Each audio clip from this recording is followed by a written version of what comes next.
갈 데 없다고 다시 찾아올 생각은 하지 마. 우리 집 문턱은 이제 네가 넘을 수 있는 곳이 아니야. 시어머니의 차가운 독설이 법원 복도에 낮게 깔렸습니다. 며느리 지원은 말없이 손에 든 서류 봉투를 가방 안에 넣으며 고개를 끄덕였습니다. 위자료 항목조차 없는 이혼 판결문이었죠. 남편의 사업이 기울고 빚이 쌓이고 건물까지 담보로 잡힌 뒤에도 지원은 새벽 쓰레기 민원부터 누수 문제까지 혼자 전부 감당했습니다. 시어머니가 부녀회장으로 우아하게 지내는 동안 며느리는 계단을 오르내리며 세입자들 눈치를 봤어요. 그런 시간이 8년이었습니다. 마지막으로 네 명의로 대출 한 번만 받자. 가족이잖아. 시어머니가 그렇게 말했을 때 지원은 더 이상 버틸 수 없었습니다. 거절했죠. 그날 이후 시어머니는 남편을 부추겨 이혼을 밀어붙였고 며느리는 법정에서 끝내 아무 말도 하지 못했어요. 법원 앞 주차장에서 검은 세단 한 대가 조용히 멈춰 섰습니다. 차에서 내린 남자가 지원 앞으로 걸어와 고개를 숙였어요. 하마키가 이 놓잖아. 기다리고 있었습니다, 아가씨. 지원은 그 낯선 호칭 앞에서 멈춰 섰습니다. 8년 동안 며느리라 불리며 살았던 지원에게 생전 처음 들어보는 말이었습니다. 이야기 시작 전에 구독과 좋아요로 함께 해주시면 큰 힘이 됩니다. 오늘은 어디에서 이 이야기를 듣고 계신가요? 댓글로 남겨주세요. 오늘도 계신 자리마다 건강과 평안이 함께 하시길 바라겠습니다. 그럼 오늘 이야기 시작하겠습니다. 법원 복도는 생각보다 조용했습니다. 창문 너머로 오후 햇살이 들어왔지만 복도 안은 서늘했어요. 지원은 벽에 등을 기댄 채 손에 든 서류 봉투를 내려다봤습니다. 얇은 종이 한 장. 결혼 8년이 그렇게 정리됐죠. 봉투 안에는 이혼 판결문이 들어 있었습니다. 위자료 항목은 없었어요. 재산 분할도 없었고 합의 내용도 없었습니다.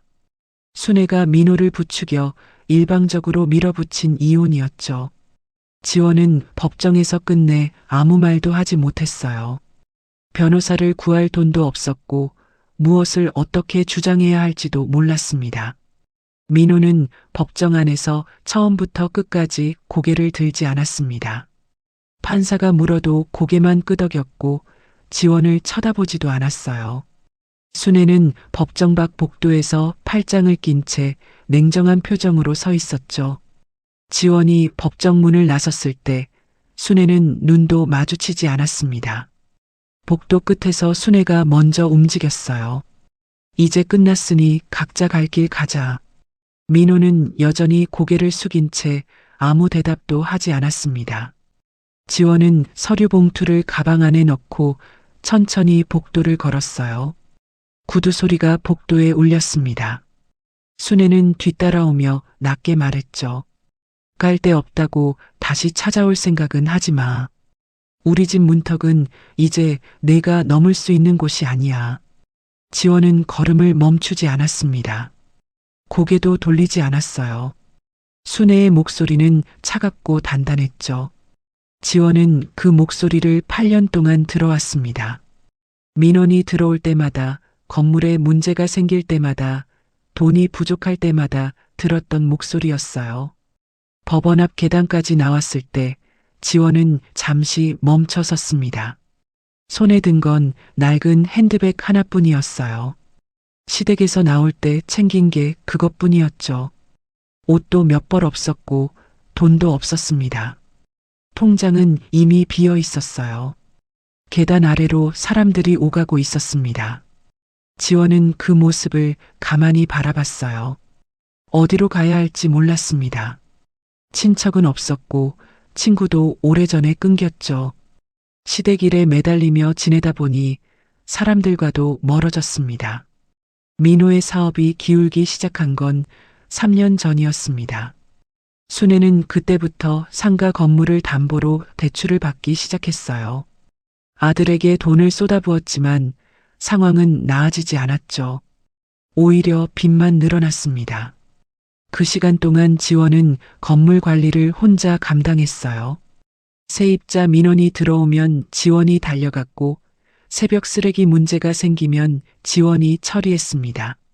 화장실 누수, 전기 고장, 분리수거 민원까지 전부 지원 몫이었죠. 순애는 부녀회장으로 지내며 우아한 건물주 행세를 했고 민호는 사업 핑계로 집에 없었습니다. 지원은 그 모든 일을 묵묵히 해냈어요. 가족이니까, 며느리니까 해야 한다고 생각했죠. 순애가 고맙다는 말을 한 적은 없었지만 지원은 그래도 괜찮다고 여겼습니다. 언젠가는 달라질 거라고 믿었어요. 그러던 어느 날 순애가 지원을 불렀습니다. 마지막으로 내 명의로 대출 한 번만 받자. 그러면 다 해결된다. 가족이잖아. 지원은 그 말을 듣고 한참을 가만히 있었어요. 순애는 지원의 얼굴을 똑바로 바라보고 있었죠. 민호는 옆에 앉아 아무 말도 하지 않았습니다. 지원은 고개를 저었어요. 죄송합니다. 못하겠어요. 순애의 표정이 차갑게 식었습니다. 배은망덕한 것. 그날 이후 순애는 민호를 부추겨 이혼을 밀어붙였어요. 지원이 가족을 저버렸다고 했고 더 이상 함께 살 수 없다고 했습니다. 모든 불만과 실패를 지원 탓으로 돌렸죠.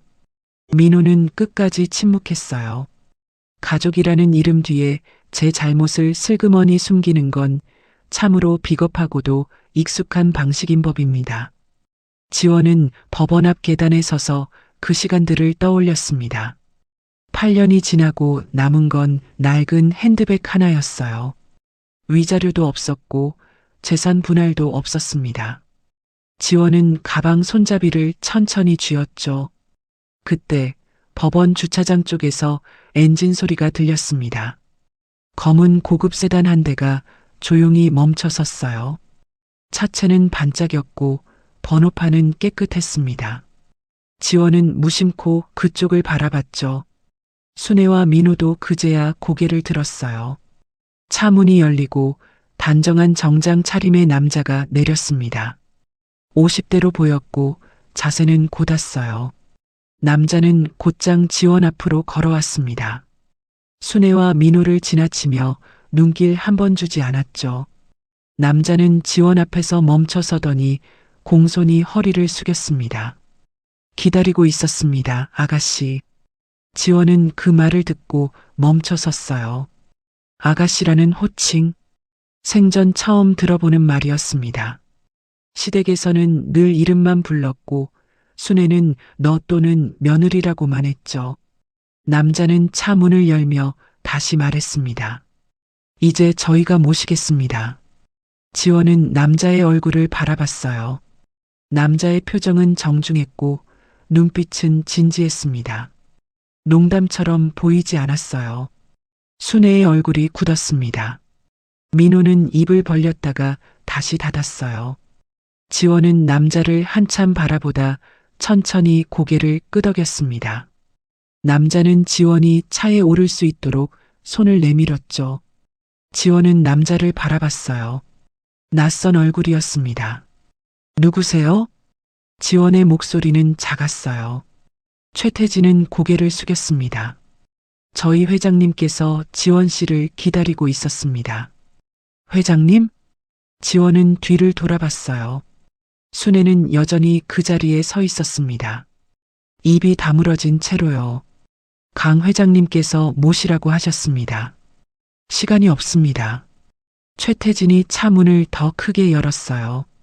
지원은 한 발 물러섰습니다. 저는 말을 마치지 못했어요. 뒤에서 순애의 시선이 느껴졌습니다. 법원 앞 계단에 서 있는 사람들도 이 장면을 보고 있었어요. 지원은 천천히 차 쪽으로 걸어가 차에 올랐습니다. 세단 문이 부드럽게 닫혔어요. 차 안은 조용했고 가죽 시트는 부드러웠습니다. 지원은 창밖을 내다봤죠. 순애와 민호는 그 자리에 서서 차를 바라보고 있었어요. 순애의 입이 굳게 닫혀 있었고 민호는 고개를 숙인 채 손만 비비고 있었습니다. 세단은 천천히 출발했어요. 법원 앞을 빠져나가며 순애와 민호는 점점 작아졌습니다. 차 안은 고요했어요. 지원은 창밖을 보며 아무 말도 하지 않았습니다. 남자는 운전석에 앉아 앞을 바라보다가 백미러 너머로 지원을 잠시 확인했죠. 그리고 조용히 입을 열었습니다. 회장님께서 기다리고 계십니다. 지원은 고개를 돌려 남자를 바라봤어요. 회장님이요? 남자는 고개를 끄덕였습니다. 네. 오랜 시간 찾아왔습니다. 지원은 그 말의 뜻을 알 수 없었어요. 회장님이 누구인지, 왜 자신을 찾았는지, 왜 아가씨라고 불렀는지 아무것도 알 수 없었습니다. 차는 도심을 빠져나가기 시작했어요. 건물들이 지나갔고 사람들이 스쳐 지나갔습니다. 지원은 손에 쥔 핸드백 손잡이를 천천히 풀었죠. 손잡이에 땀이 배어 있었어요. 무슨 일이 벌어지고 있는지 알 수 없었습니다. 하지만 처음으로 누군가 자신을 모시겠다고 말했어요. 8년 동안 한 번도 들어본 적 없는 말이었죠. 지원은 창밖을 바라보며 숨을 천천히 내쉬었습니다. 차는 계속 앞으로 나아가고 있었어요. 어디로 가는지, 누가 기다리고 있는지, 왜 이런 일이 벌어지는지 지원은 아무것도 물을 수 없었습니다. 그저 차 안에 앉아 처음으로 자신을 존중하는 목소리를 들은 순간을 떠올렸을 뿐이었죠.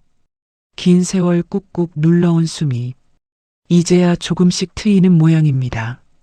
그 낯선 정중함이 지원에게는 처음 맛보는 봄바람이었을지도 모르죠. 세단이 도심을 벗어나기 시작했습니다.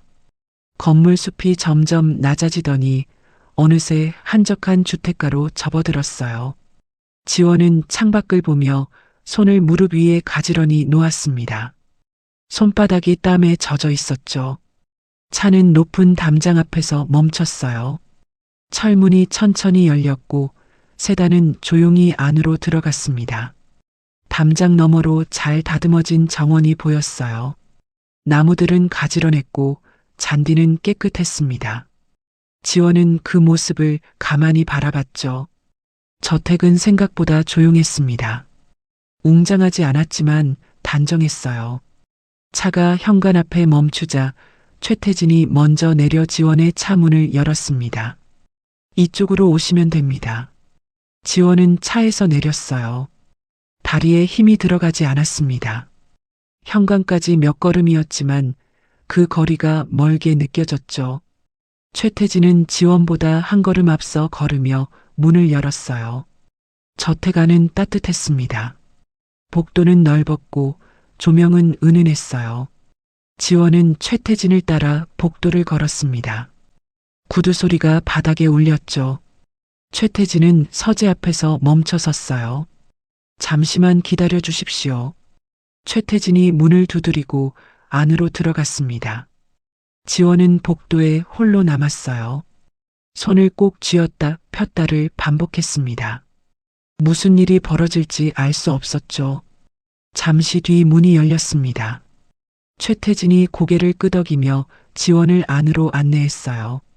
서재는 넓었습니다. 한쪽 벽면은 책장으로 가득했고 창가에는 큰 책상이 놓여 있었어요. 책상 앞에 한 노인이 서 있었습니다.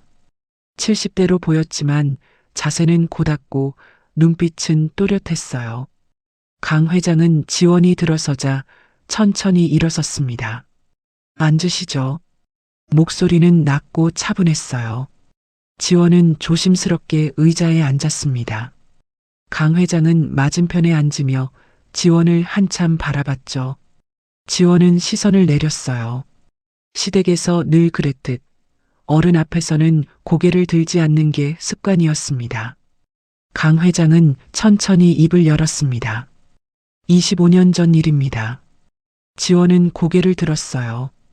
강 회장의 눈빛은 깊었습니다. 제가 공장 화재 현장에 갇혔을 때 한 분이 저를 구해주셨습니다. 강 회장은 잠시 멈췄다가 다시 말했어요. 박만수 씨, 지원 씨의 아버님이십니다. 지원은 숨이 멎는 것 같았습니다. 아버지, 그 이름을 듣는 것조차 오랜만이었어요. 지원이 어렸을 때 돌아가셨고 이후로는 누구도 아버지 이야기를 꺼내지 않았습니다. 친척들은 지원을 부담스러워했고 시댁에서는 아버지가 없다는 사실만 불편해했죠. 아버지가 화재로 돌아가셨다는 것만 알고 있었어요. 지원의 목소리는 떨렸습니다. 강 회장은 고개를 끄덕였어요. 저를 밖으로 밀어내고 돌아가셨습니다. 강 회장은 탁자 위에 놓인 작은 나무 상자를 천천히 열었습니다. 안에는 오래된 회중시계와 빛바랜 사진 한 장이 들어 있었어요. 이건 그날 현장에서 찾은 것입니다. 강 회장이 상자를 지원 쪽으로 밀었습니다. 지원은 떨리는 손으로 회중시계를 집어들었어요. 차갑고 묵직했습니다. 시계 뒷면에는 작은 글씨가 새겨져 있었죠. 만수에게. 지원은 시계를 꼭 쥐었어요. 사진을 집어들었습니다. 사진 속 아버지는 젊었고 웃고 있었어요. 지원이 기억하는 아버지보다 훨씬 밝은 표정이었습니다. 사진 가장자리는 그을려 있었고 색은 발에 있었죠. 강 회장은 한동안 침묵했습니다. 지원은 사진을 내려다보며 아무 말도 하지 못했어요. 평생 가족을 찾기 위해 수소문했습니다. 강 회장의 목소리는 더 낮아졌어요. 따님이 어려서 먼 친척 손에 맡겨지셨고 결혼 후에는 강 회장은 말을 멈췄습니다. 지원은 고개를 들지 못했어요. 결혼 후 8년, 시댁에서 보낸 시간이 떠올랐습니다. 외부와 단절된 채 새벽부터 밤까지 건물 관리와 민원에 시달리던 시간들이었죠.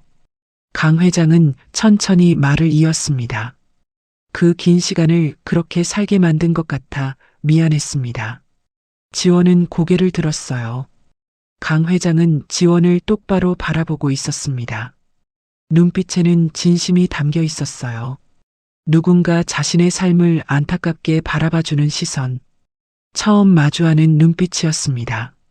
지원은 입술을 깨물었어요.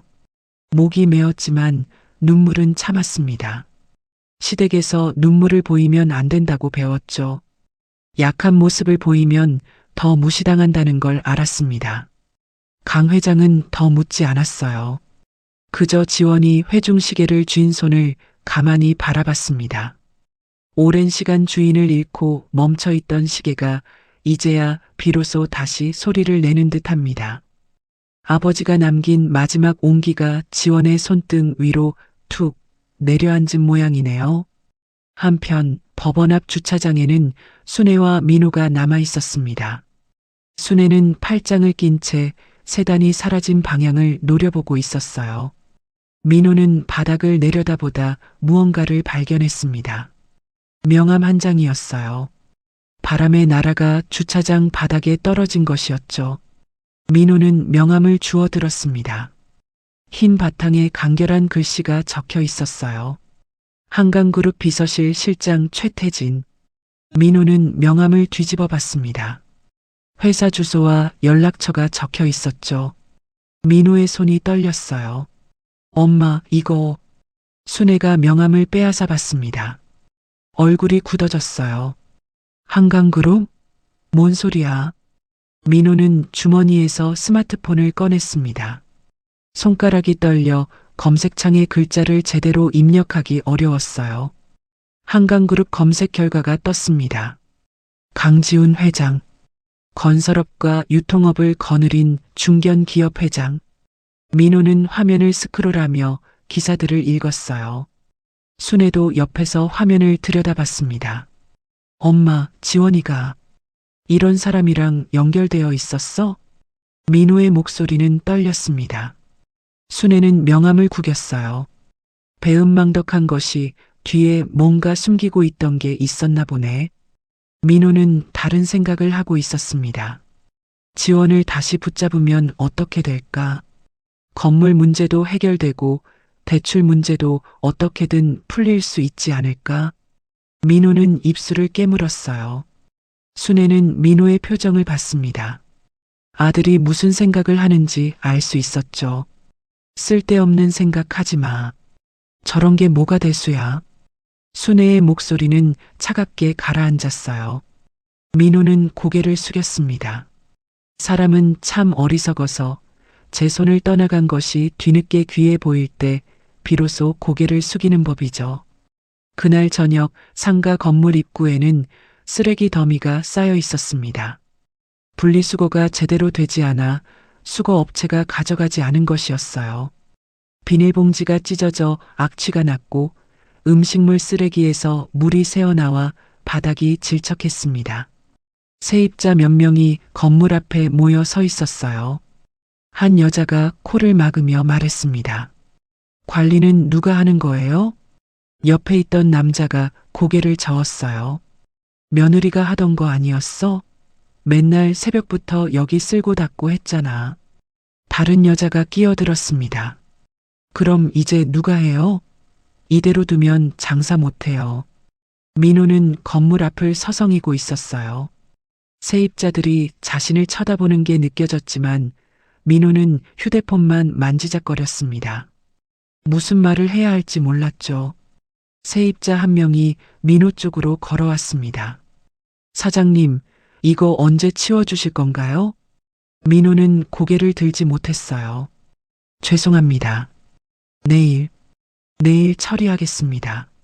세입자는 한숨을 쉬며 돌아섰습니다. 민호는 건물을 올려다봤어요. 2층 화장실에서 물이 새는지 계단까지 물자국이 흘러내리고 있었습니다. 지원이 있었다면 벌써 수리기사에게 연락했을 거예요. 순애의 집 거실에는 불이 켜져 있었습니다.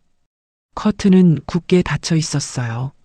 순애는 소파에 앉아 차를 마시고 있었고 민호는 맞은편에 앉아 손만 비비고 있었습니다. 민호가 조심스럽게 입을 열었어요. 엄마, 지원이한테 연락이라도. 순애는 잔을 탁자에 내려놓았습니다. 잔이 받침과 부딪히는 소리가 거실에 울렸어요. 연락? 그게 무슨 소리야? 순애의 목소리는 낮았지만 단호했습니다. 저런 애가 우리한테 다시 올 것 같아? 민호는 입을 다물었어요. 순애는 창밖을 바라봤습니다. 커튼 사이로 어둠만 보였죠. 저 정도 배경이 있었으면 진작 말을 했어야지. 숨기고 있었다는 게 말이 돼? 순애는 차를 한 모금 마셨습니다. 민호는 아무 대답도 하지 못했어요. 상가 건물 계단에는 새벽 누수로 인한 물자국이 남아 있었습니다. 아무도 닦지 않았어요. 지원이 매일 아침 걸레질하던 자리였죠. 물자국은 점점 번져 벽까지 얼룩을 만들고 있었습니다. 건물 1층 한쪽 가게에서는 불이 꺼져 있었어요. 세입자가 문을 잠그고 나간 뒤 돌아오지 않은 것이었습니다. 지원이 떠난 자리는 생각보다 컸습니다. 늘 당연하게 곁에 있던 것들은 사라지고 나서야 비로소 그 부피가 보이는 법입니다. 그 빈자리에서 풍기는 썩은 냄새는 어쩌면 며느리를 지우고 싶어 했던 이들의 뒤틀린 마음이 골마 터진 결과일지도 모르죠. 다음 날 오후 강 회장의 저택 정원은 고요했습니다. 나무 사이로 햇살이 들어왔고 바람이 잔디를 스쳤어요.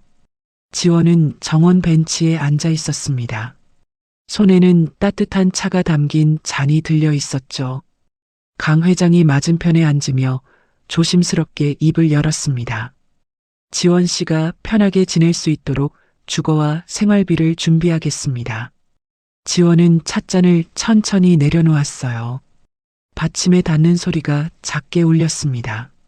지원은 고개를 저었죠. 회장님, 아버지의 뜻을 알아주신 것만으로도 충분합니다. 강 회장은 잠시 침묵했어요. 지원의 표정을 가만히 바라봤습니다. 지원은 시댁에서 위자료 한 푼 없이 쫓겨나왔지만 남의 돈을 공짜로 받는 것에는 익숙하지 않았어요. 8년 동안 눈치 보며 살았지만 스스로 일해서 벌지 않은 돈을 받는 건 불편했습니다. 지원은 한참을 망설이다 조심스럽게 입을 열었어요.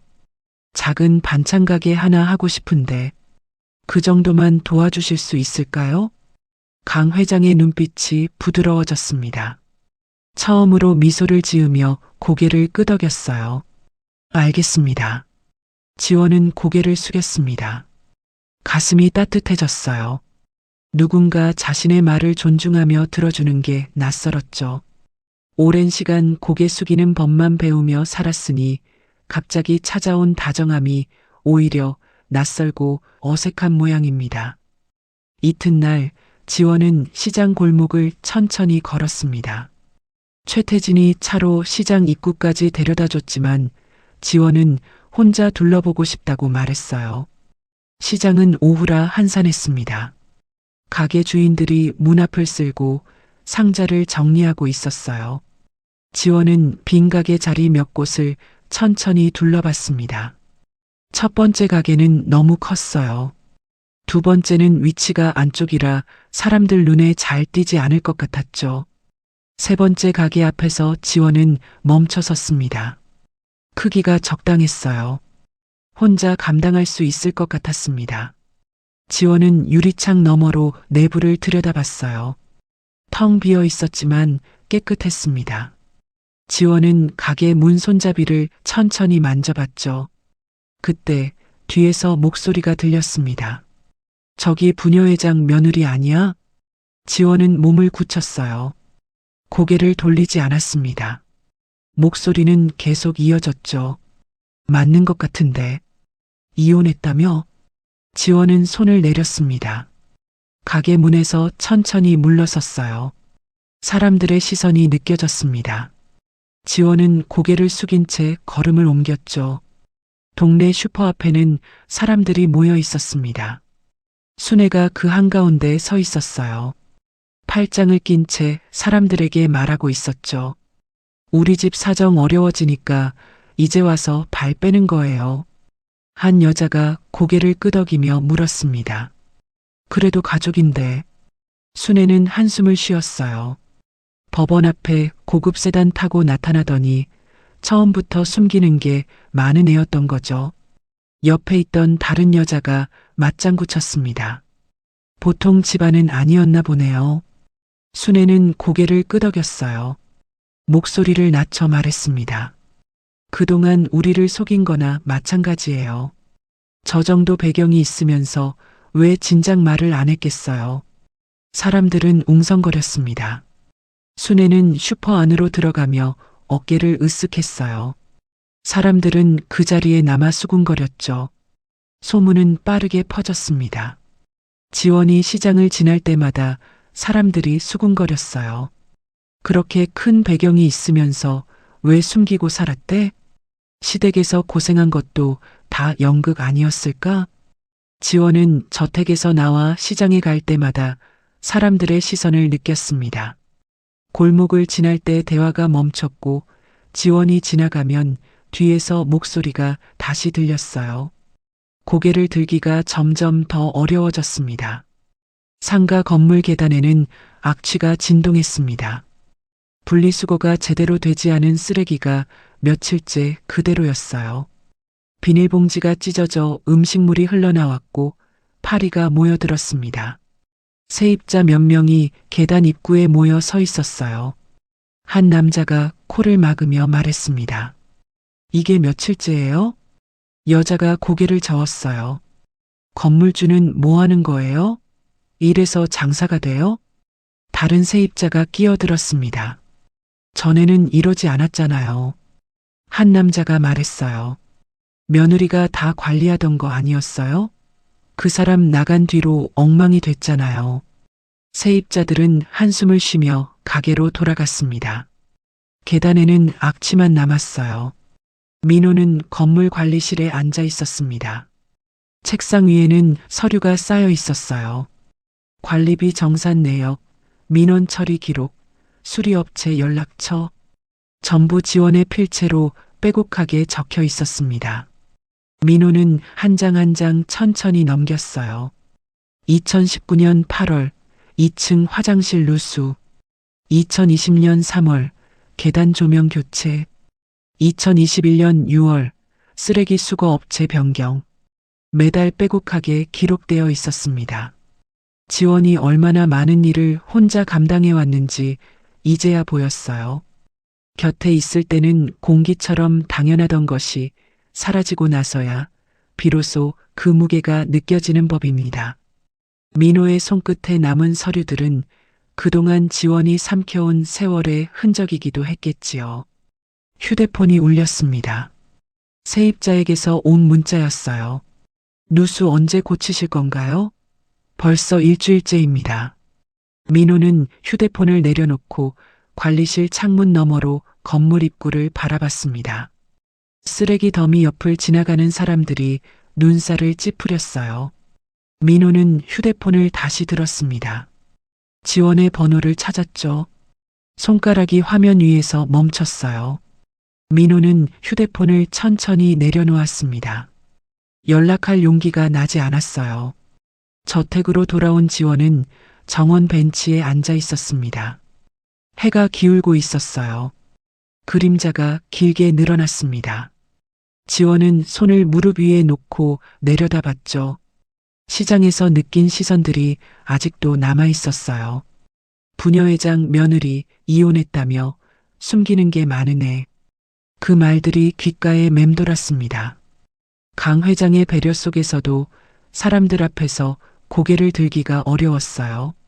최태진이 다가왔습니다. 조용히 물었죠. 괜찮으십니까? 지원은 고개를 끄덕였어요. 네, 괜찮아요. 목소리는 작았습니다. 최태진은 더 묻지 않고 물러섰어요. 지원은 정원을 바라봤습니다. 나무가 바람에 흔들렸고 잎이 떨어졌어요. 지원은 손을 천천히 쥐었습니다. 시장에 다시 가야 했어요. 가게를 찾아야 했고 사람들을 만나야 했습니다. 하지만 그 시선들을 다시 마주할 생각을 하면 숨이 막혔죠. 지원은 눈을 감았습니다. 시댁에서 8년 동안 그랬듯 견뎌야 했어요. 사람들이 뭐라 하든 고개를 숙이고 자기 일을 해야 했습니다. 지원은 천천히 눈을 떴어요. 정원 저편에서 강 회장이 창가에 서서 이쪽을 바라보고 있었습니다. 지원과 눈이 마주쳤어요. 강 회장은 고개를 끄덕였습니다. 지원도 천천히 고개를 숙였죠. 해가 완전히 지고 정원에 어둠이 내렸습니다. 지원은 벤치에서 일어섰어요. 저택 안으로 걸어가며 그래도 시장에 가야 한다고 스스로에게 다짐했습니다. 사람들 시선이 두렵지만 멈출 수는 없었어요. 새벽은 누구에게나 공평하게 찾아오지만 어제의 그림자를 얼마나 길게 끌고 가느냐는 결국 스스로가 짊어져야 할 몫일지도 모릅니다. 사흘 뒤 지원은 시장 근처 빈 가게 앞에 서 있었습니다. 오전 11시였어요. 건물주가 문을 열고 나왔습니다. 50대 남자였고 표정은 무덤덤했어요. 안으로 들어오세요. 지원은 건물주를 따라 가게 안으로 들어갔습니다. 텅 비어 있었지만 깨끗했어요. 창문으로 햇살이 들어왔고 바닥은 반질거렸습니다. 건물주가 말했습니다. 보증금은 이 정도면 되고 월세는 조정 가능합니다. 지원은 고개를 끄덕였어요. 가게 크기도 적당했고 위치도 나쁘지 않았습니다. 시장 안쪽이지만 사람들이 지나다니는 길목이었죠. 언제쯤 계약서 작성할 수 있을까요? 건물주는 잠시 생각했습니다. 내일 오후에 다시 오세요. 그때 정리하죠. 지원은 미소를 지었어요. 처음으로 얼굴에 힘이 들어갔습니다. 감사합니다. 가게를 나와 시장 골목을 걸을 때 지원의 마음은 조금 가벼워졌습니다. 처음으로 자신의 힘으로 무언가를 시작할 수 있을 것 같았어요. 반찬 가게, 크지 않아도 괜찮았습니다. 혼자 감당할 수 있는 정도면 충분했죠. 골목 모퉁이를 돌 때였습니다. 익숙한 목소리가 들렸어요. 저기 잠깐만. 지원은 걸음을 멈췄습니다. 뒤를 돌아봤어요. 순애가 서 있었습니다. 팔짱을 낀 채 지원을 바라보고 있었죠. 순애는 지원을 지나쳐 건물주에게로 걸어갔습니다. 건물주는 가게 문을 잠그고 있었어요. 순애가 다가가자 건물주는 고개를 들었습니다. 지원은 몇 걸음 떨어진 곳에서 두 사람을 바라봤어요. 순애가 건물주와 조용히 말하고 있었습니다. 목소리는 들리지 않았지만 건물주의 표정이 조금씩 굳어가는 게 보였어요. 순애는 무언가를 계속 설명했습니다. 건물주는 고개를 끄덕이며 가끔 지원 쪽을 힐끗 쳐다봤어요. 지원은 가슴이 조여왔습니다. 잠시 뒤 순애는 돌아섰습니다. 지원 앞을 지나가며 눈도 마주치지 않았어요. 그저 지나쳤을 뿐이었죠. 지원은 순애의 뒷모습을 보다가 천천히 건물주에게 다가갔습니다. 내일 뵙겠습니다. 건물주는 잠시 망설였어요. 지원을 바라보다 시선을 돌렸습니다. 글쎄요. 다시 생각해봐야 할 것 같네요. 지원의 얼굴이 굳었습니다. 무슨 말씀이신지. 건물주는 한숨을 쉬었어요. 이혼한 데는 다 이유가 있다고 하던데요. 지원은 입을 다물었습니다. 건물주는 계속 말했어요. 괜히 엮였다가 나중에 문제 생기면 곤란하니까. 미안합니다. 주변 상인 몇 명이 대화를 듣고 있었습니다. 채소가게 주인이 바구니를 정리하다 멈춰섰고 생선가게 아주머니가 이쪽을 쳐다봤어요. 지원은 입을 열었다가 다시 닫았습니다. 무슨 말을 해야 할지 알 수 없었어요. 변명할 수도 설명할 수도 없었습니다. 건물주는 고개를 저으며 자리를 떠났어요. 지원은 그 자리에 서 있었습니다. 지나온 길 위에는 늘 발목을 잡는 말들이 흩어져 있기 마련이죠. 남들이 던진 차가운 말 한마디가 정성껏 접어둔 꿈보다 더 무겁게 내려앉을 때가 있는 법입니다. 사람들의 시선이 느껴졌어요. 지원은 가방을 열고 메모지를 꺼냈습니다. 며칠 전 적어둔 것이었죠. 지원인의 반찬, 집밥 반찬, 정성 반찬.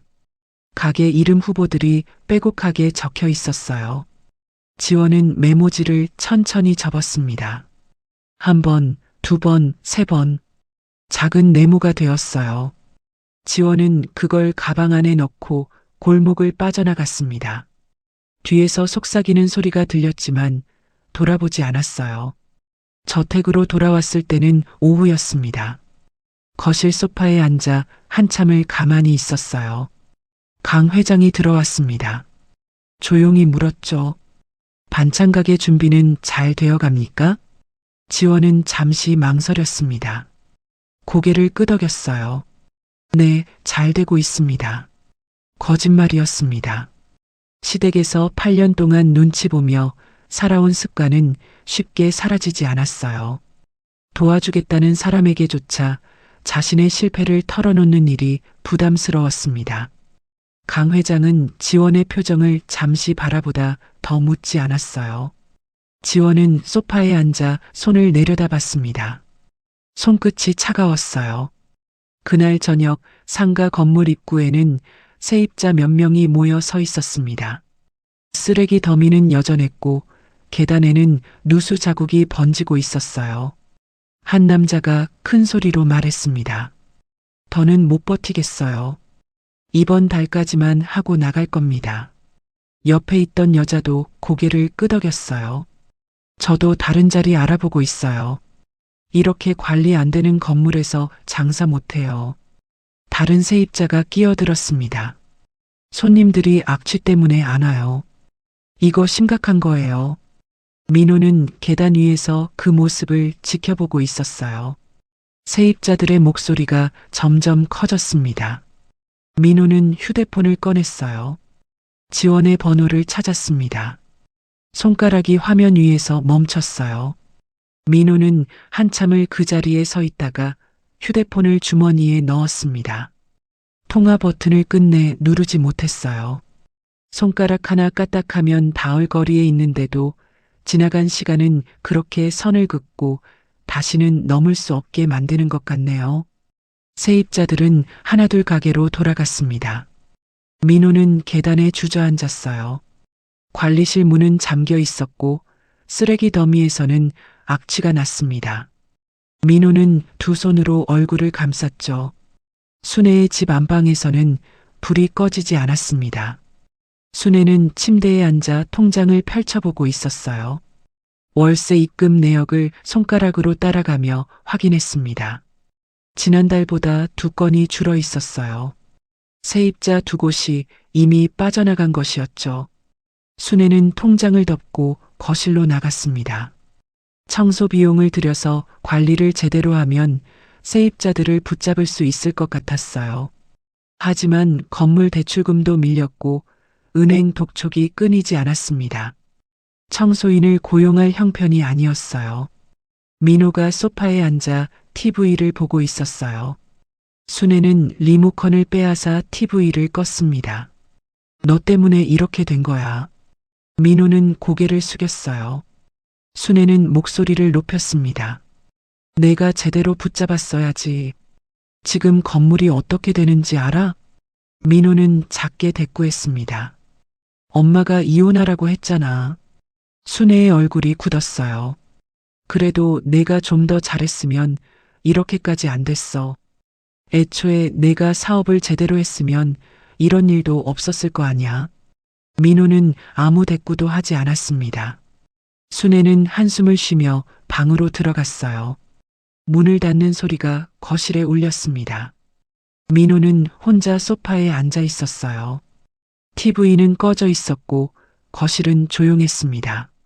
민호는 휴대폰을 꺼내 지원의 번호를 다시 바라봤어요.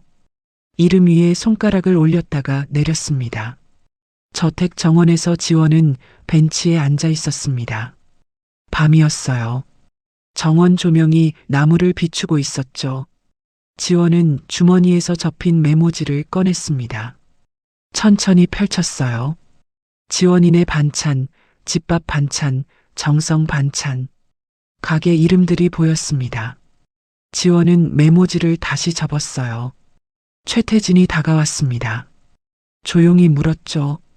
괜찮으십니까? 지원은 고개를 끄덕였어요. 네. 목소리는 작았습니다. 최태진은 더 묻지 않고 물러섰어요. 지원은 메모지를 주머니에 넣고 정원을 바라봤습니다. 내일 또 시장에 가야 했어요. 다른 가게를 찾아야 했습니다. 하지만 순애가 다시 나타나면 어떻게 해야 할지 알 수 없었어요. 건물주들은 순애의 말을 믿을 것이고 지원은 또 아무 말도 하지 못할 것이었습니다. 지원은 눈을 감았어요. 시댁에서 8년 동안 그랬듯 견뎌야 했습니다. 포기할 수는 없었어요. 하지만 어떻게 버텨야 할지, 어디까지 견뎌야 할지 알 수 없었습니다. 지원은 천천히 눈을 떴습니다. 정원 저편 저택 창가에 불이 켜져 있었어요. 강 회장이 서재에 앉아 있는 게 보였습니다. 지원은 벤치에서 일어섰어요. 저택 안으로 걸어가며 내일을 생각했습니다.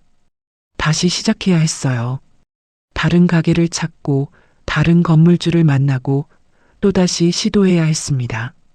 하지만 가슴 한구석에는 두려움이 자리 잡고 있었어요. 어둠 속에서는 사소한 소리도 크게 들리는 법이죠. 결국 스스로 세운 벽이 스스로를 가두는 감옥이 되지 않기를 바랄 뿐입니다.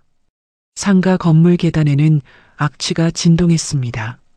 쓰레기는 일주일째 그대로였어요. 검은 비닐봉지가 찢어져 음식물이 흘러나왔고 파리가 떼지어 모여들었습니다. 2층 화장실에서는 물이 새어나와 계단까지 흘러내렸어요. 물자국이 벽을 타고 번지며 곰팡이를 만들고 있었습니다. 세입자 3명이 민호를 둘러싸고 서 있었어요. 한 남자가 팔짱을 끼고 말했습니다. 이번 주까지 해결 안 되면 저희 다 나갑니다. 옆에 있던 여자가 고개를 끄덕였어요. 관리비 내는 게 아깝네요. 이게 건물이에요? 다른 세입자가 계단을 가리키며 말했습니다. 손님들이 악취 때문에 발길 돌려요. 장사가 안 돼요. 민호는 고개를 숙인 채 아무 대답도 하지 못했습니다. 세입자들은 한참을 기다리다 하나둘 돌아섰어요. 이제 진짜 끝이네. 그 말을 남기고 가게로 들어갔습니다. 민호는 계단에 주저앉았어요. 두 손으로 머리를 감쌌습니다. 은행에서는 대출 원금 상환 독촉 문자가 계속 들어왔고 월세마저 끊기기 시작했어요. 세입자 절반이 이미 빠져나갔고 나머지도 계약 연장을 거부했습니다. 민호는 휴대폰을 꺼냈어요. 지원의 번호를 오래 바라봤습니다. 화면 위에 손가락을 올렸다가 내렸어요. 한참을 그렇게 있다가 민호는 천천히 일어섰습니다. 강 회장 저택 앞에 민호가 나타났습니다. 오후였어요. 민호는 벨을 눌렀습니다. 잠시 뒤 최태진이 문을 열었어요. 민호를 보자마자 표정이 굳어졌습니다. 어떻게 오신 겁니까? 민호는 한 발 물러섰어요. 지원이 좀 만나고 싶어서.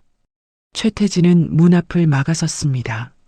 아가씨는 지금 바쁘십니다. 돌아가시죠. 그때 안쪽에서 지원이 나왔어요. 복도를 걸어오다 민호를 봤습니다. 발이 멈췄어요. 민호는 지원을 바라보며 입을 열었다가 다시 닫았습니다. 지원은 잠시 서 있다가 조용히 고개를 저었어요. 괜찮습니다. 제가 직접 만나겠습니다. 최태진은 지원을 바라봤습니다. 지원은 고개를 끄덕였어요. 최태진은 잠시 망설이다 몇 걸음 물러섰습니다. 하지만 시선은 민호에게서 떼지 않았어요. 저택 정원 벤치로 나왔습니다. 지원과 민호가 마주 앉았어요. 민호는 손을 비비며 입을 열었습니다. 엄마 성격 알잖아. 지원은 아무 말도 하지 않았어요. 민호는 계속 말했습니다. 그냥 그런 거야. 내가 조금만 이해해주면 다 괜찮아질 거야. 지원은 민호를 바라봤습니다. 민호는 시선을 피하며 말했어요.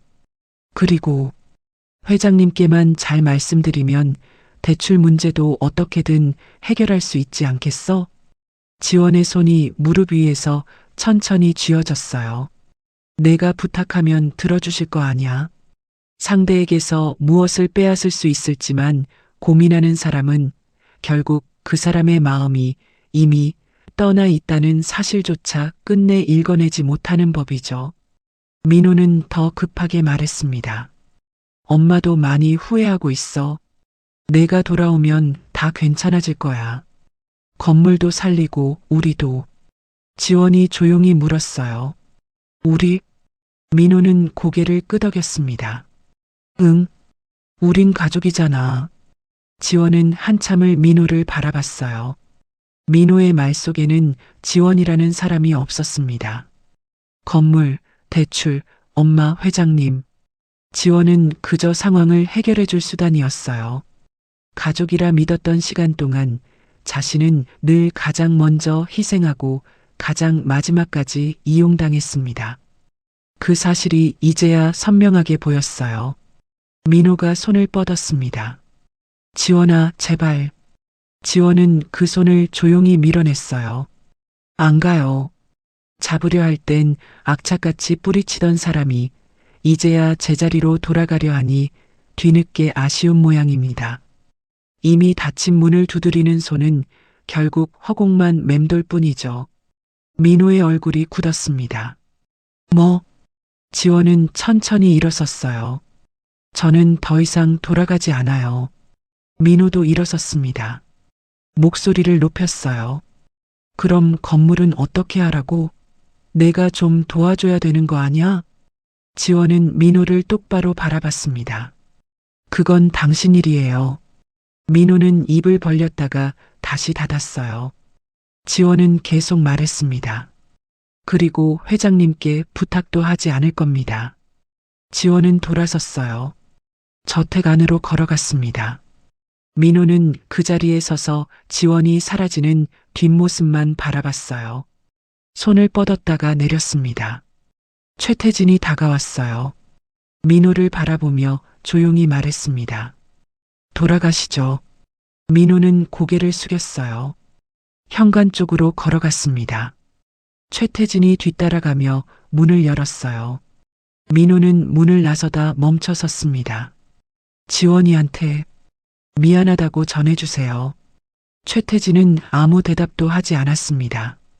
민호는 고개를 더 숙이고 저택을 나갔어요.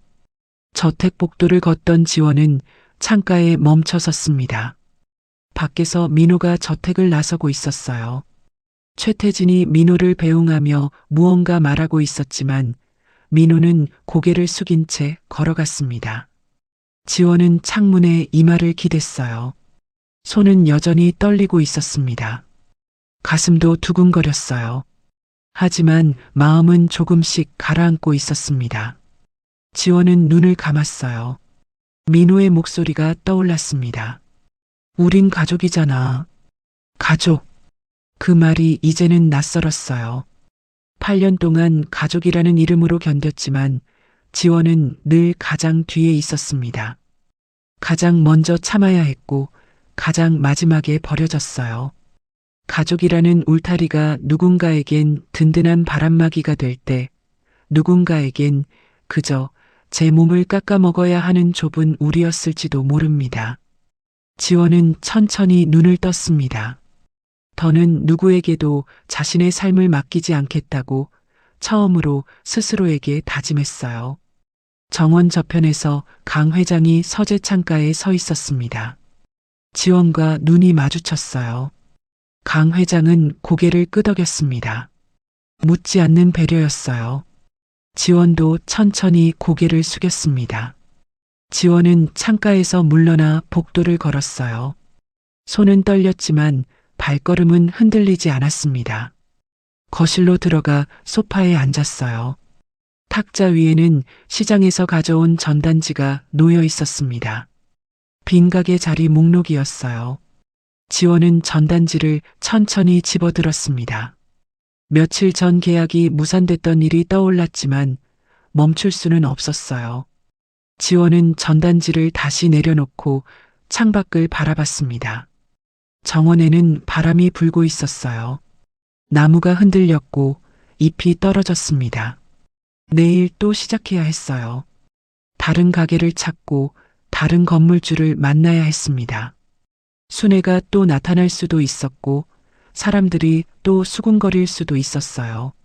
하지만 시댁으로는 돌아갈 수 없었습니다. 지원은 손을 천천히 펼쳤어요. 손바닥에는 땀이 배어 있었습니다. 떨림은 멈추지 않았지만 지원은 그 떨림을 견뎌낼 수 있었어요. 처음으로 자신을 위한 선택을 했습니다. 누군가를 위해서가 아니라 자신을 지키기 위한 거절이었어요. 그 선택 앞에서 지원은 두려웠지만 후회하지 않았습니다. 저택 밖에서는 민호가 사라지고 있었어요. 지원은 더 이상 그 뒷모습을 바라보지 않았습니다. 창밖으로 시선을 돌려 정원을 봤어요. 내일이 기다리고 있었습니다. 강 회장의 서재는 어두웠습니다. 저녁이었어요. 최태진은 책상 앞에 서서 조용히 보고했습니다. 아가씨가 시댁에서 지낸 시간을 조사했습니다. 강 회장은 창밖을 바라보고 있었어요. 최태진이 계속 말했습니다. 세입자 민호는 전부 아가씨가 혼자 처리했습니다. 새벽부터 건물 청소를 도맡았고 쓰레기 수거부터 누수 수리까지 직접 발로 뛰었습니다. 강 회장은 아무 말도 하지 않았어요. 최태진은 서류를 넘기며 말했습니다. 아무런 대가도 받지 못했습니다. 월급도 감사 인사도 없었습니다. 최태진이 잠시 멈췄다가 다시 입을 열었어요. 시어머니란 사람은 부녀회장으로 우아한 건물주 행세를 했습니다. 남편은 아무것도 하지 않은 채 방치했고요. 아가씨는 그 모든 일을 혼자 감당했습니다. 강 회장은 한동안 침묵했어요. 창밖 정원에는 바람이 불고 있었습니다. 강 회장은 천천히 돌아섰어요. 알겠네. 목소리는 낮았지만 눈빛은 차갑게 가라앉아 있었습니다. 이튿날 오후 저택 정원에서 지원은 차를 마시고 있었어요. 따뜻한 햇살이 정원을 비추고 있었습니다.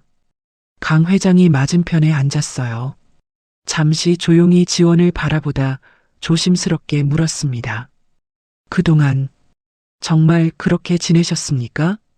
지원은 찻잔을 내려다봤어요. 천천히 고개를 끄덕였습니다.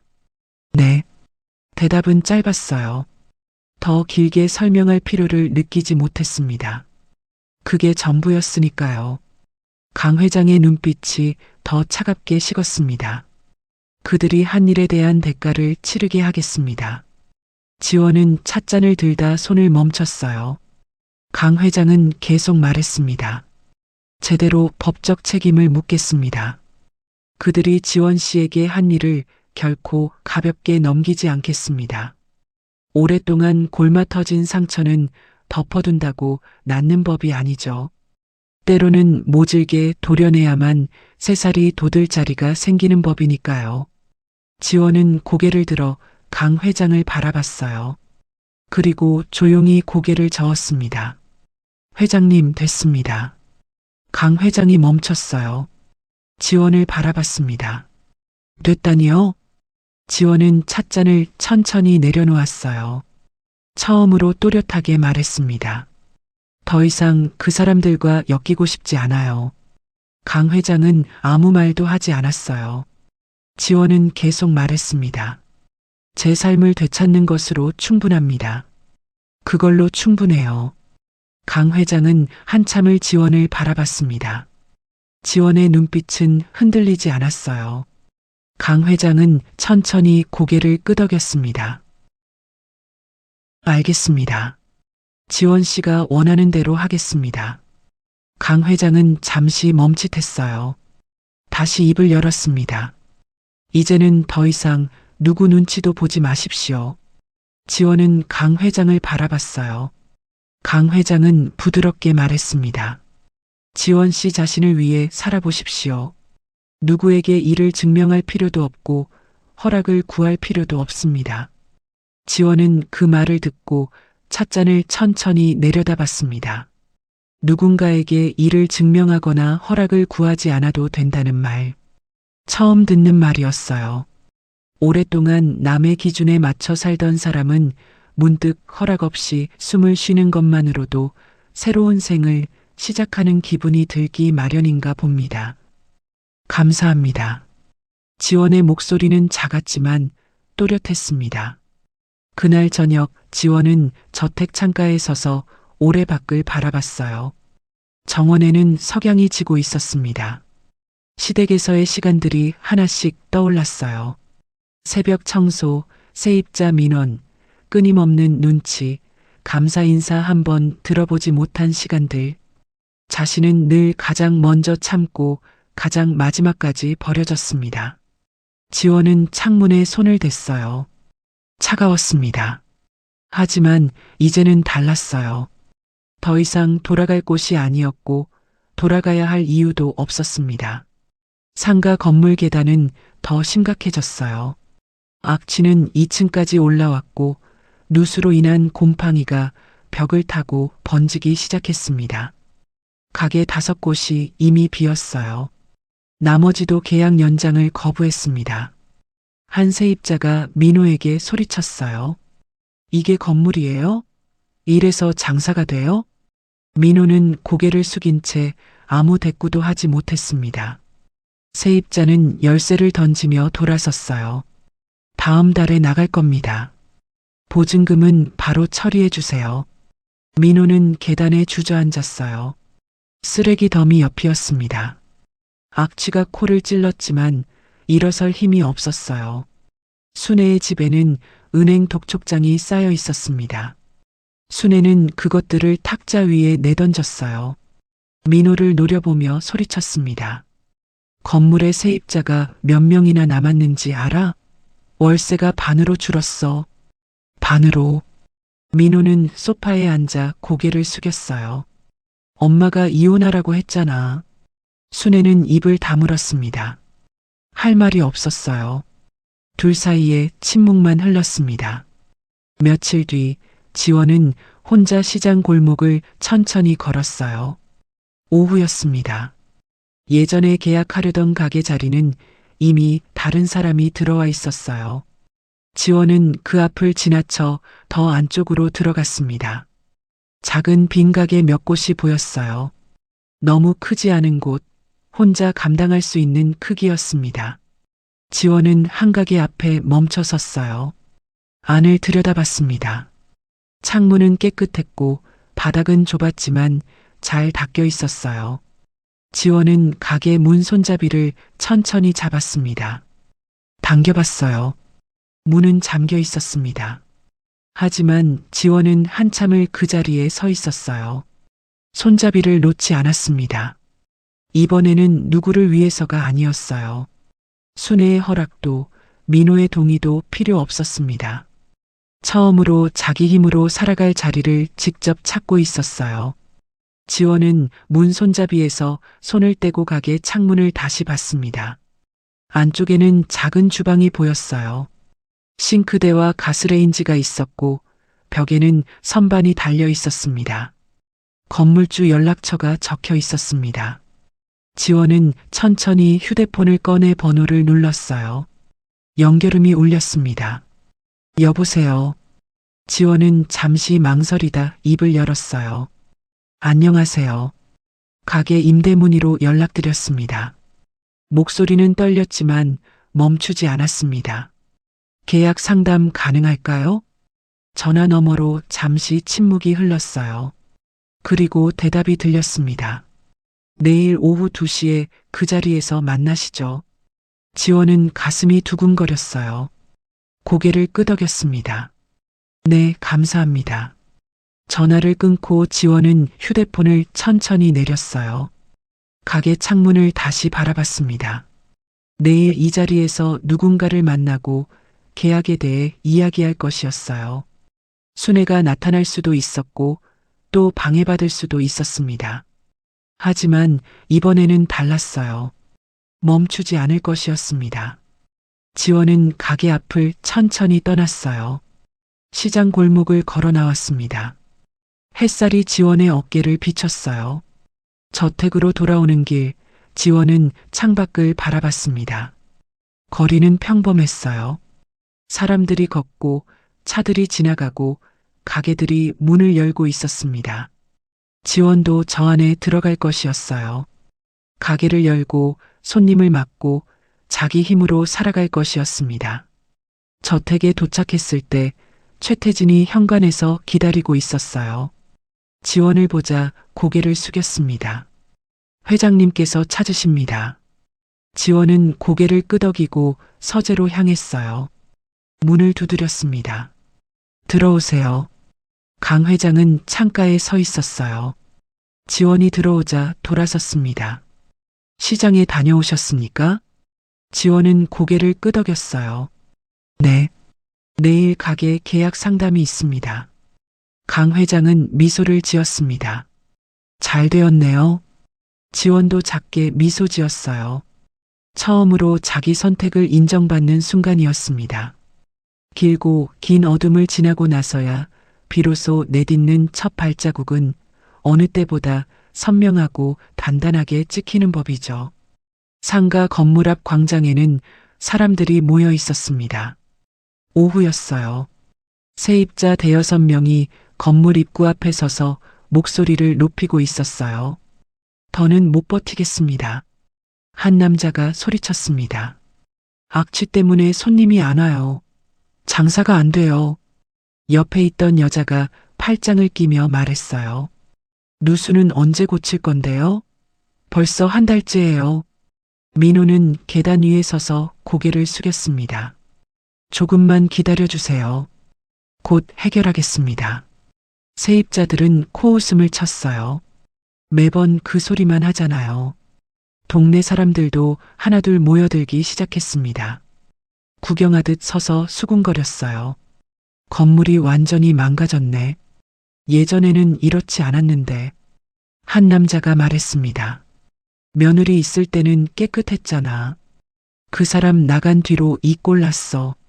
사람들이 고개를 끄덕였어요. 맞아. 그때는 괜찮았는데. 순애는 건물 안에서 그 모습을 지켜보고 있었습니다. 입술을 깨물었어요. 순애는 휴대폰을 꺼내 지원에게 전화를 걸었습니다. 연결음이 울리다 끊어졌어요. 다시 걸었습니다. 또 끊어졌어요.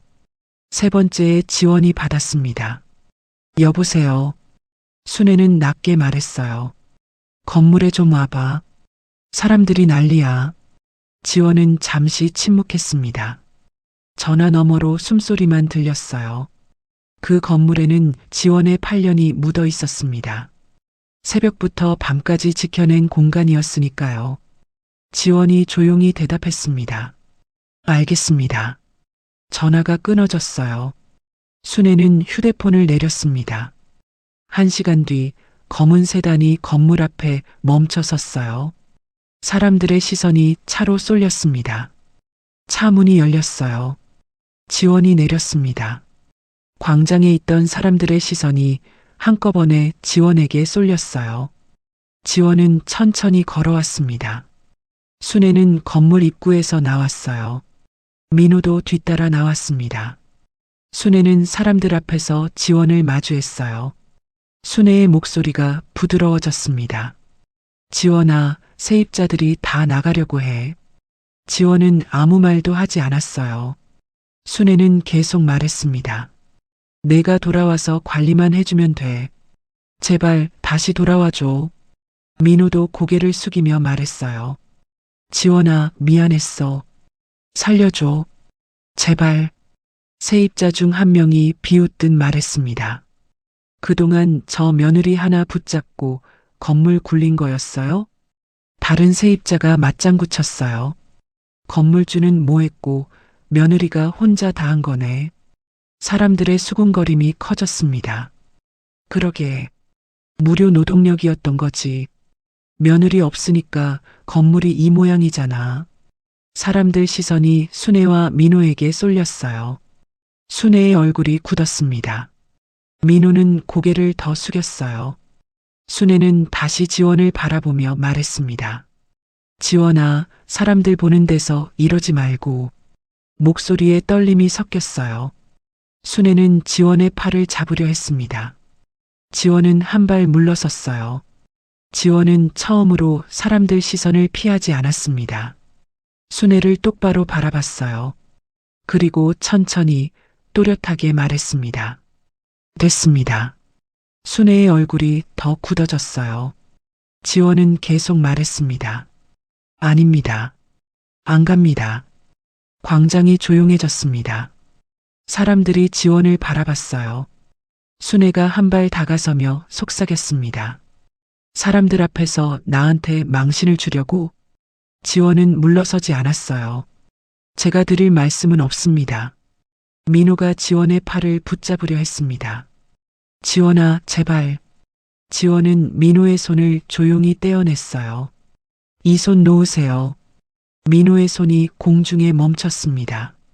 민호는 그 손을 천천히 내렸어요.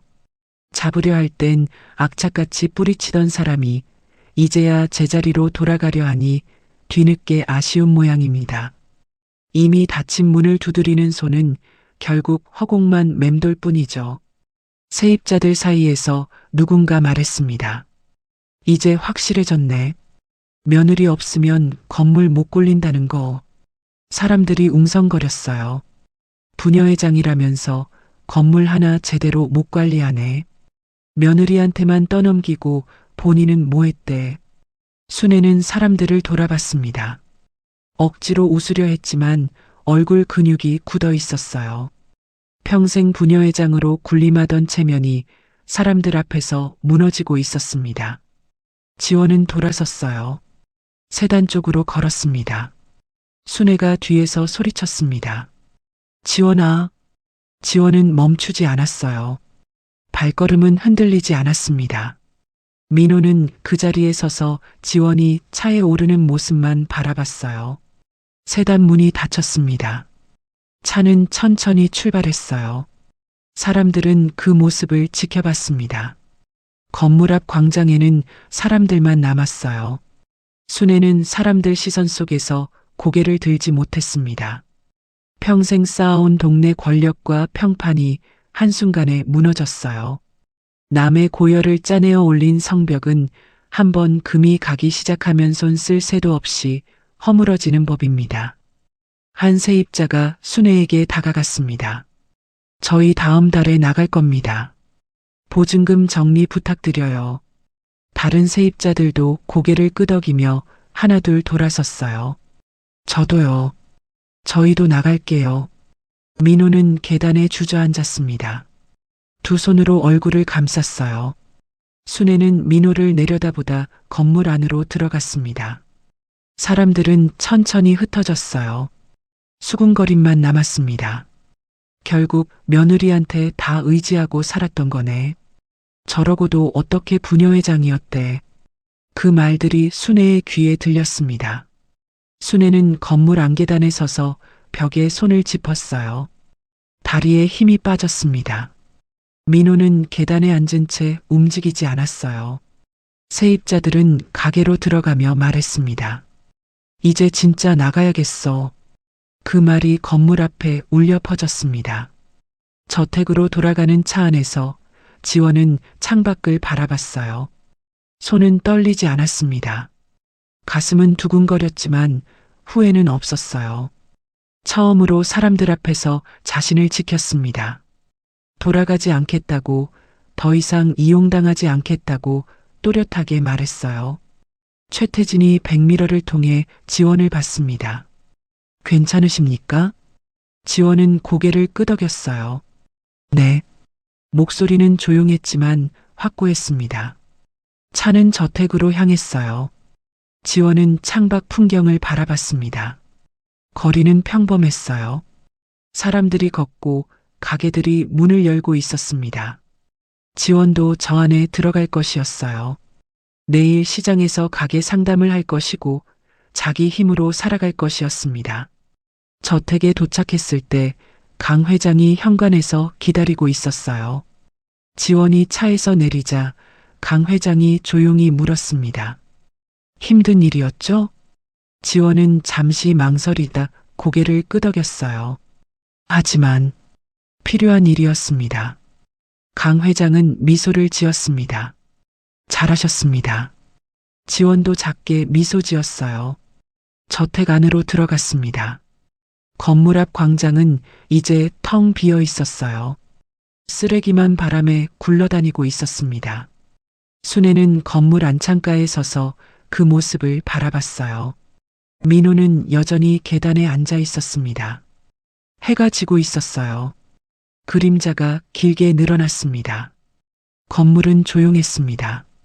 세입자들은 가게 문을 닫고 있었어요. 하나둘 불이 꺼지기 시작했습니다. 순애는 창문을 닫았어요. 어둠 속에서 혼자 서 있었습니다. 빛이 환할 때는 그저 우아한 건물주인 줄 알았는데 막상 어둠이 들이치고 나니 결국 제 몸 하나 숨길 곳 없는 빈 껍데기만 남았나 봅니다. 상가 건물 입구에는 임대 현수막이 여러 개 걸려 있었습니다.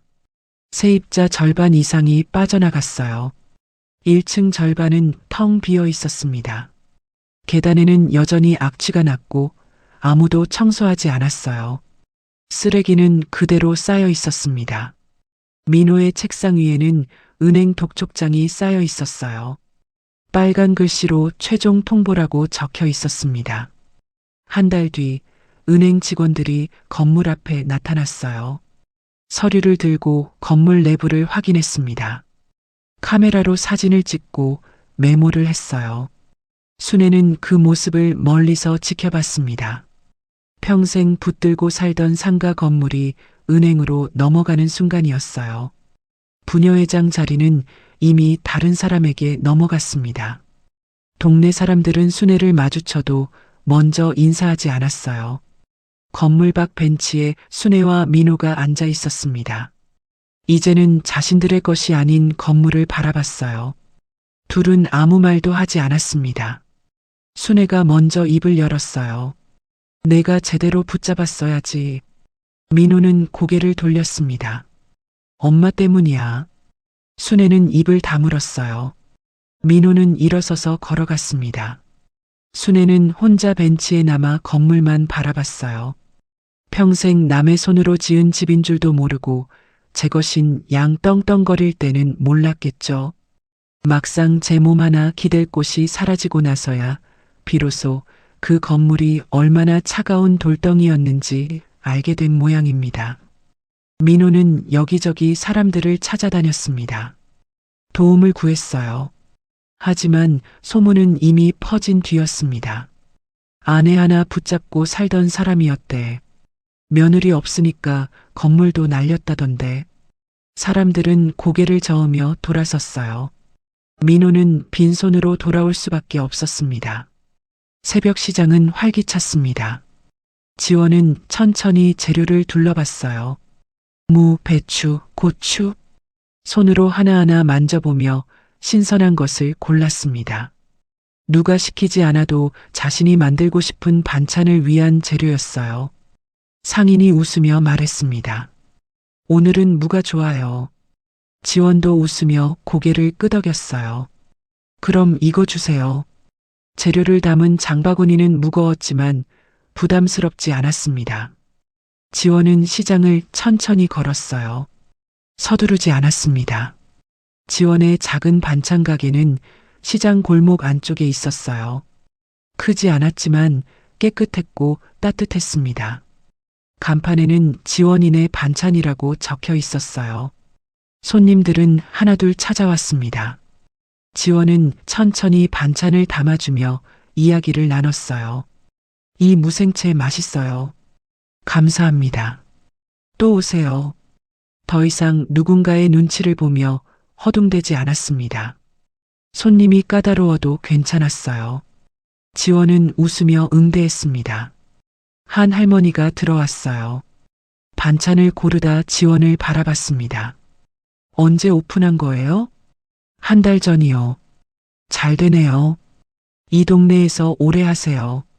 지원은 고개를 숙이며 웃었어요. 네, 그러려고요. 오후가 되어 손님이 뜸해지자 지원은 가게 안을 정리했습니다. 반찬 용기를 닫고 바닥을 쓸고 창문을 닦았어요. 서두르지 않았습니다. 모든 일이 자신의 속도로 진행됐어요. 가게 뒤편에서는 새로운 반찬을 준비했습니다. 물을 썰고 배추를 절이고 양념을 만들었어요. 시댁에서도 똑같은 일을 했지만 이제는 달랐습니다. 누구를 위해서가 아니라 자신을 위한 일이었어요. 예전엔 그저 낡은 솥단지에 지나지 않던 것들이 제 손길을 입히니 비로소 온기를 품은 그릇이 되었습니다. 삶이란 것도 결국 누구를 위해 사느냐가 아니라 누구의 정성을 담느냐에 따라 풍경이 달라지는 법인가 봅니다. 해가 지고 지원은 가게 문을 닫았습니다. 텅 빈 가게 안에 잠시 앉아 손을 내려다봤어요. 늘 긴장으로 굳어있던 손끝에는 처음으로 힘이 빠져 있었습니다. 떨림도 없었고 불안도 없었어요. 지원은 천천히 일어나 불을 껐습니다. 가게 밖으로 나와 문을 잠그고 골목을 걸었어요. 저녁 공기는 시원했습니다. 지원은 고개를 들어 하늘을 바라봤어요. 별이 보였습니다. 시댁에서는 하늘을 볼 여유도 없었어요. 새벽부터 밤까지 일에 쫓겼고 하늘은 늘 어두웠습니다. 하지만 이제는 달랐어요. 아무것도 두려워하지 않았습니다. 누구에게 허락을 구할 필요도 눈치를 볼 사람도 없었어요. 지원은 처음으로 자신만의 하루를 편안히 마무리했습니다. 그리고 내일도 그 다음 날도 이렇게 살아갈 것이었어요. 지원은 골목 끝에서 한 번 더 뒤를 돌아봤습니다. 작은 가게에 불은 꺼져 있었지만 간판은 여전히 보였어요. 지원인의 반찬. 그것으로 충분했습니다. 긴 터널을 지날 때는 끝이 보이지 않아 무서운 법이죠. 하지만 한 걸음씩 떼다 보니 어느새 별이 쏟아지는 밤이 찾아왔네요. 이제야 비로소 지원 씨다운 내일이 시작되려나 봅니다. 멀리 골목 입구에 검은 세단 한 대가 조용히 서 있었어요. 최태진은 운전석에서 지원이 골목을 빠져나가는 모습을 지켜봤습니다. 뒷자리에 강 회장은 창밖을 바라보며 작게 고개를 끄덕였어요. 최태진도 미소를 지었습니다. 차는 천천히 출발했어요. 지원은 걸어가고 있었습니다. 뒤를 돌아보지 않았어요. 앞만 보며 걸었습니다. 저택으로 돌아가는 길, 지원은 창밖을 바라봤어요. 거리는 평범했습니다. 사람들이 걷고 가게들이 문을 열고 있었어요. 지원도 이제 저 안에 속해 있었습니다. 저택에 도착했을 때 지원은 현관을 들어서며 강 회장을 봤어요. 강 회장은 거실에 앉아 차를 마시고 있었습니다. 돌아오셨습니까? 지원은 고개를 끄덕이며 앉았어요. 강 회장이 찻잔을 내밀었습니다. 지원은 받아들고 천천히 마셨어요. 가게는 어떻습니까? 잘 되고 있습니다. 강 회장은 미소를 지었어요. 다행입니다. 둘은 조용히 차를 마셨습니다. 말이 많지 않았지만 편안했어요. 지원은 더 이상 혼자가 아니었습니다. 누군가 기다려주는 곳이 있었고 돌아올 곳이 있었어요. 강 회장이 조용히 말했습니다. 25년 전 지원 씨의 아버님이 저를 살려주셨습니다.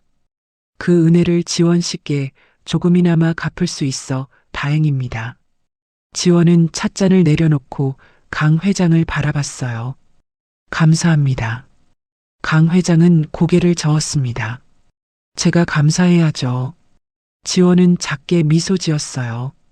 강 회장도 웃었습니다.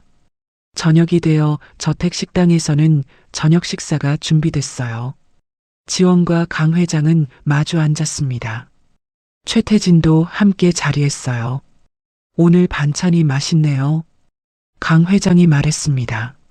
지원은 고개를 끄덕였어요. 제가 만든 거예요. 그래요? 네, 시험 삼아 만들어 봤습니다. 강 회장은 웃으며 말했어요. 가게에 내놔도 되겠습니다. 지원도 웃었습니다. 세 사람은 조용히 식사를 했어요. 편안한 침묵이 흘렀습니다. 식사를 마치고 지원은 정원으로 나갔어요. 벤치에 앉아 하늘을 바라봤습니다. 별이 더 많이 보였어요. 최태진이 다가왔습니다. 내일은 또 새벽에 시장에 가십니까? 네. 지원은 고개를 끄덕였어요. 지원은 혼자 정원에 앉아 있었어요. 바람이 불었고 나뭇잎이 흔들렸습니다. 지원은 눈을 감았어요. 시댁에서의 시간들이 떠올랐지만 더 이상 아프지 않았습니다. 그 시간은 끝났고 이제는 자신의 시간이었어요. 지원은 천천히 눈을 떴습니다. 별은 여전히 빛나고 있었어요. 내일도 새벽 시장에 갈 것이고 가게를 열 것이고 손님을 맞을 것이었습니다. 그리고 그 모든 일이 자신의 선택이었어요.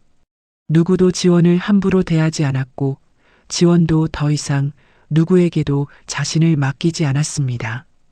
지원은 벤치에서 일어나 저택 안으로 들어갔어요. 복도를 걸어 방으로 향했습니다. 불을 켜고 창문을 열었어요. 밤 공기가 들어왔습니다. 지원은 침대에 누워 천장을 바라봤어요. 내일이 기다려졌습니다. 두렵지 않았어요. 처음으로 평안한 밤이었습니다. 이 이야기는 창작으로 구성된 이야기였습니다. 오늘의 이야기 어떠셨어요? 지원 씨는 가족이라는 이름 아래 8년간 자신을 희생해온 삶을 뒤로하고 시댁의 무리한 요구를 단호하게 거절하는 선택을 했습니다. 이제 그녀는 남들의 눈치를 보며 누군가의 며느리로 사는 대신 작은 반찬 가게를 운영하며 스스로를 위한 삶을 묵묵히 빚어내기 시작했습니다. 그녀가 시댁 식구들을 마주하고도 더 이상 흔들리지 않고 등을 돌리던 장면이 무척이나 오래 남습니다. 누군가에게 잘 보이기 위해 제 마음을 깎아내던 시절을 지나 이제야 비로소 자기만의 속도로 삶을 채워가는 그 뒷모습에서 많은 생각이 스쳐갑니다. 자기 자신을 사랑하는 법을 아는 것이 세상에서 가장 큰 기술이다라는 미셸 드 몽테뉴의 말처럼 그녀가 내린 거절의 결정은 사실 자신을 향한 가장 정직한 긍정이었을지도 모릅니다. 때로는 누군가를 실망시키는 일이 나를 지키는 유일한 길이 되기도 한다는 사실이 이야기 속에서 담담하게 전해져 옵니다. 그 선택이 결코 가볍지 않았음을 알기에 가게 문을 잠그고 별을 바라보던 그녀의 발걸음이 더욱 단단하게 느껴집니다. 처음 법원 앞 계단에서 낡은 핸드백을 쥐고 서 있던 그녀가 낯선 이에게 아가씨라는 호칭을 듣고 멈춰 섰던 그 장면이 쉽게 지나가지 않습니다. 그 짧은 부름 속에 담긴 존중의 무게가 지난 8년의 세월을 견뎌낸 그녀에게 어떤 위로가 되었을지 가만히 생각해 보게 됩니다. 여러분이라면 그 순간 타인과의 관계를 끊어내고 온전히 스스로를 선택할 용기를 낼 수 있었을까요? 비슷한 상황에서 남들의 시선보다 자신의 평온을 먼저 생각해 보신 적이 있는지 궁금해집니다. 그 선택이 누군가에게는 모질게 보였을지 몰라도 그녀가 맞이한 고요한 밤은 충분히 이해될 수 있는 풍경입니다. 때로는 조금 다르게 바라보는 것만으로도 삶의 무게가 달라지기도 하니까요.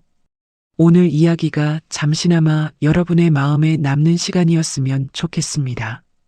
끝까지 함께 해주셔서 감사합니다. 동행극장이었습니다.